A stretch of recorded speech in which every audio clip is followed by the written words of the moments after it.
Adapun Raja Salomo mencintai banyak perempuan asing. Di samping anak Firaun, ia mencintai perempuan-perempuan Moab, Amon, Edom, Sidon, dan Het. Padahal tentang bangsa-bangsa itu, Tuhan telah berfirman kepada orang Israel, "Janganlah kamu bergaul dengan mereka, dan mereka pun janganlah bergaul dengan kamu. Sebab sesungguhnya mereka akan mencondongkan hatimu kepada Allah-Allah mereka." Hati Salomo telah terpaut kepada mereka dengan cinta. Ia mempunyai 700 istri dari kaum bangsawan dan 300 gundik. Istri-istrinya itu menarik hatinya daripada Tuhan. Sebab pada waktu Salomo sudah tua, istri-istrinya itu mencondongkan hatinya kepada allah-allah lain, sehingga ia tidak dengan sepenuh hati berpaut kepada Tuhan Allahnya, seperti Daud ayahnya.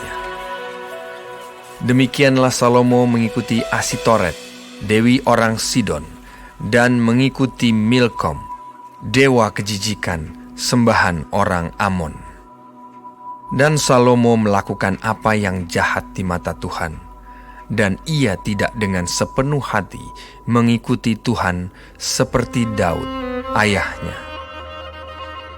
Pada waktu itu, Salomo mendirikan bukit pengorbanan bagi Kamos, dewa kejijikan sembahan orang Moab, di gunung di sebelah timur Yerusalem, dan bagi Moloch, dewa kejijikan sembahan Bani Amon.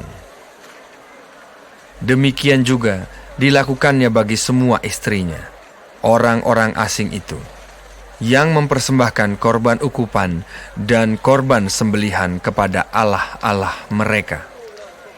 Sebab itu Tuhan menunjukkan murkanya kepada Salomo, sebab hatinya telah menyimpang daripada Tuhan, Allah Israel, yang telah 2 kali menampakkan diri kepadanya, dan yang telah memerintahkan kepadanya dalam hal ini supaya jangan mengikuti allah-allah lain.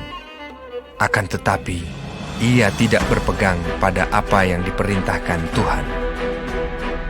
Lalu berfirmanlah Tuhan kepada Salomo, "Oleh karena begitu kelakuanmu, yakni engkau tidak berpegang pada perjanjian dan segala ketetapanku yang telah kuperintahkan kepadamu, maka sesungguhnya aku akan mengoyakkan kerajaan itu daripadamu dan akan memberikannya kepada hambamu. Hanya pada waktu hidupmu ini aku belum mau melakukannya, oleh karena Daud ayahmu, dari tangan anakmu lah aku akan mengoyakkannya. Namun demikian, kerajaan itu tidak seluruhnya akan kukoyakkan daripadanya. 1 suku akan kuberikan kepada anakmu oleh karena hambaku Daud, dan oleh karena Yerusalem yang telah kupilih." Kemudian Tuhan membangkitkan seorang lawan Salomo, yakni Hadad, orang Edom. Ia dari keturunan Raja Edom. Sesudah Daud memukul kalah orang Edom, maka Panglima Yoab pergi menguburkan orang-orang yang mati terbunuh, lalu menewaskan semua laki-laki di Edom.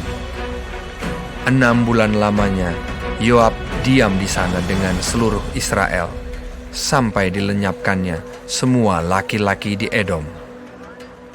Tetapi Hadad melarikan diri bersama-sama dengan beberapa orang Edom dari pegawai-pegawai ayahnya, dan mengungsi ke Mesir. Adapun Hadad itu masih sangat muda. Mereka berangkat dari Midian, lalu ke Paran. Mereka membawa beberapa orang dari Paran. Lalu mereka sampai ke Mesir, kepada Firaun, Raja Mesir. Ia ini memberikan rumah kepada Hadad, menentukan belanjanya, dan menyerahkan sebidang tanah kepadanya. Hadad demikian disayangi Firaun, sehingga diberikannya kepadanya seorang istri, yakni adik istrinya sendiri, adik permaisuri Tahpenes. Lalu adik Tahpenes itu melahirkan baginya seorang anak laki-laki, Genubat namanya. Dan Tahpenes menyapih dia di istana Firaun, sehingga Genubat ada di istana Firaun, di tengah-tengah anak-anak Firaun sendiri.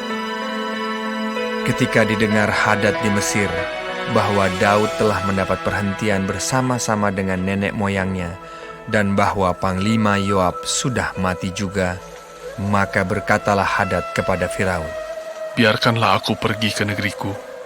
Lalu bertanyalah Firaun kepadanya, Tetapi, kekurangan apakah engkau padaku ini, maka engkau tiba-tiba berniat pergi ke negerimu? jawabnya, Aku tidak kekurangan apapun. Namun demikian, biarkanlah juga aku pergi. Allah membangkitkan pula seorang lawan Salomo, yakni Rezon bin Eliada, yang telah melarikan diri dari tuannya, yakni Hadadezer, Raja Zoba. Ia mengumpulkan orang-orang, lalu menjadi kepala gerombolan. Ketika Daud hendak membunuh mereka, maka pergilah mereka ke Damsyik. Mereka diam di sana, dan disitulah mereka mengangkat Rezon menjadi raja. Dialah yang menjadi lawan Israel sepanjang umur Salomo. Ia mendatangkan malapetaka sama seperti Hadad. Ia muak akan orang Israel dan menjadi raja atas Aram. Juga Yerobeam bin Nebat, seorang Efraim dari Zereda, seorang pegawai Salomo, nama ibunya Zerua, seorang janda, memberontak terhadap raja. Inilah alasannya mengapa ia memberontak terhadap raja. Salomo mendirikan Milo, dan ia menutup tembusan tembok kota Daud, ayahnya. Yerobeam adalah seorang tangkas. Ketika Salomo melihat bahwa orang muda itu seorang yang rajin bekerja, maka ditempatkannya dia mengawasi semua pekerja wajib dari keturunan Yusuf.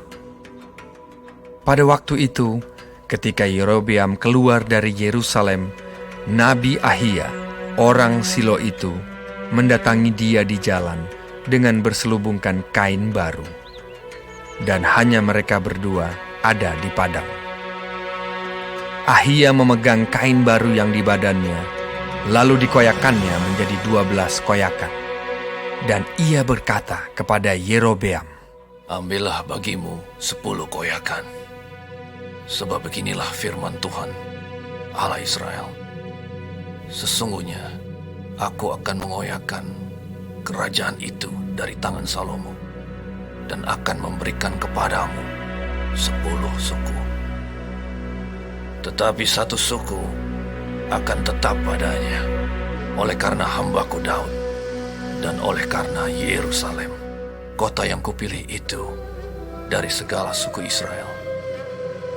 Sebabnya ialah karena ia telah meninggalkan aku dan sujud menyembah kepada Asitoret, dewi orang Sidon, kepada Kamos, Allah orang Moab, dan kepada Milkom, Allah Bani Amun. Dan ia tidak hidup menurut jalan yang kutunjukkan, dengan melakukan apa yang benar di mataku, dan dengan tetap mengikuti segala ketetapan dan peraturanku seperti Daud ayahnya. Bukan dari tangannya akan kuambil seluruh kerajaan itu.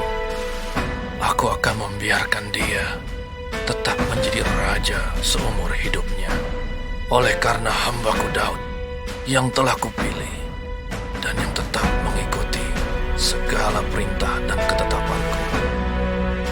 Tetapi dari tangan anaknya lah aku akan mengambil kerajaan itu, dan akan memberikannya kepadamu, yakni 10 suku.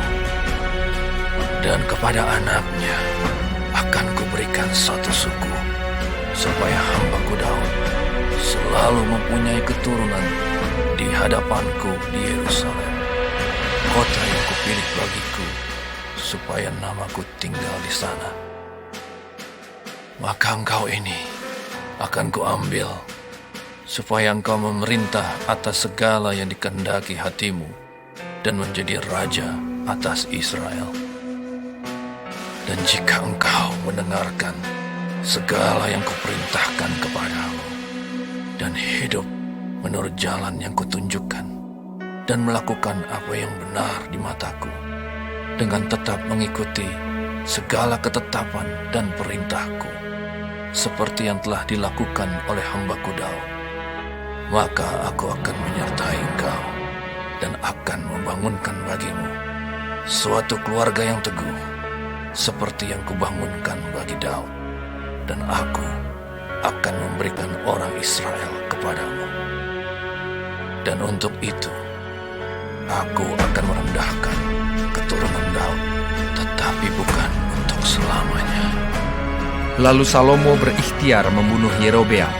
Tetapi Yerobeam bangkit dan melarikan diri ke Mesir, kepada Sisak, raja Mesir. Dan di Mesirlah ia tinggal sampai Salomo mati. Selebihnya dari riwayat Salomo dan segala yang dilakukannya dan hikmatnya, bukankah semuanya itu tertulis dalam kitab riwayat Salomo? Lamanya Salomo memerintah di Yerusalem atas seluruh Israel ialah 40 tahun. Kemudian Salomo mendapat perhentian bersama-sama dengan nenek moyangnya, dan ia dikuburkan di kota Daud, ayahnya. Maka Rehabeam, anaknya, menjadi raja, menggantikan dia.